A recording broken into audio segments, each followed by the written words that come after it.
Nag-comment pa lang din po kayo ng comment regarding po sa sinabi po ni Congressman Jay Kong Hoon po na kung hindi lang daw po kayo maagang nag-ambisyon na mag-presidente, tahimik daw po ang lahat.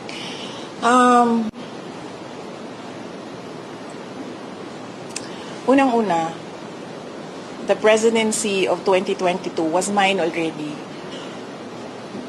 Nanalo na ako sa surveys, lahat ng tao solid na, united na for my candidacy.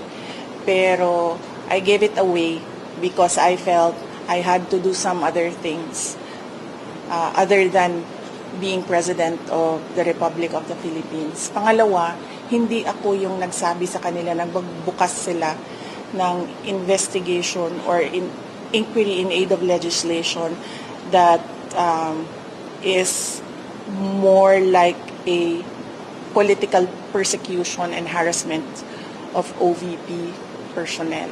So, wag nila akong i-gaslight into saying na ako ang dahilan ng kaguluhan na ito.